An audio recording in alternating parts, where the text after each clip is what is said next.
नमस्कार, मैं मुस्कान कनौजिया और आप देख रहे हैं ACC news today. Narendra Modi व्यक्तिगत तौर पर भारत के 15वें प्रधानमंत्री हैं। भारतीय संविधान का अनुच्छेद 75 केवल इतना कहता है कि भारत का एक प्रधानमंत्री होगा जिसकी नियुक्ति राष्ट्रपति करेगा।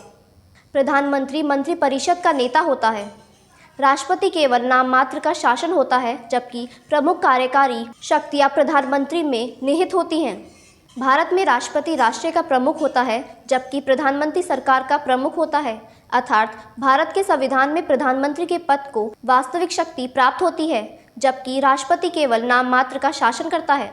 प्रधानमंत्री को पद ग्रहण करने से पूर्व भारत के राष्ट्रपति द्वारा उसे पद एवं गोपनीयता की शपथ दिलाई जाती है। आइए अब प्रधानमंत्री के कार्यों का विस्तृत रूप में जानते हैं। मंत्री नियुक्त करने हेतु अपने दल के सदस्यों के नाम राष्ट्रपति को सुझाता है। राष्ट्रपति केवल उन्हीं लोगों को मंत्री बना सकता है जिनके नामों की सिफारिश प्रधानमंत्री करता है। यह निश्चित करता है कि किस मंत्री को कौन सा विभाग दिया जाएगा और वह उनको अलॉटेड विभाग में फेरबदल भी कर सकता है।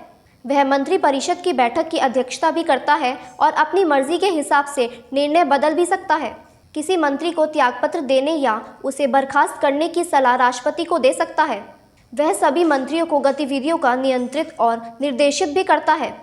वह अपने पद से त्यागपत्र देकर पूरे मंत्रिमंडल को बर्खास्त करने की सलाह भी राष्ट्रपति को दे सकता है।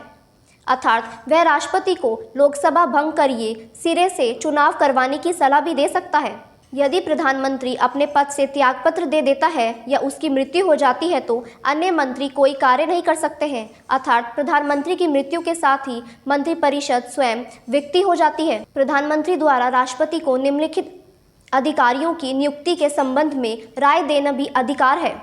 भारत का नियंत्रक एवं महालेख परीक्षक, भारत का महाधिवक्ता, संघ लोक सेवा आयोग के अध्यक्ष एवं उसके सदस्यों का चुनाव आयुक्तों का चुनाव, वित्त आयोग का अध्यक्ष एवं सदस्यों का चुनाव, संसद के संदर्भ में अधिकार। प्रधानमंत्री निचले सदन का नेता होता है और वह निम्नलिखित शक्तियों का प्रयोग करता है। वह राष्ट्रपति को संसद का सत्र आहूत करने और उसका शत्रवासन करने का परामर्श देता है। वह सभा पटल पर सरकार की नीतियों की घोषणा करता है। वह राष्ट्र की विदेश नीति को मृत रूप देने में महत्वपूर्ण भूमिका निभाता है। वह केंद्र सरकार का मुख्य प्रवक्ता होता है। वह सत्ताधारी दल का नेता होता है। योजना आयोग, राष्ट्रीय विकास परिषद, राष्ट्रीय एकता परिषद, अंतर्राष्ट्रीय या परिषद और राष्ट्रीय जल संसाध परिषद का अध्यक्ष होता है। आपातकाल के दौरान राजनीतिक स्तर पर आपदा प्रबंधन का प्रमुख होता है।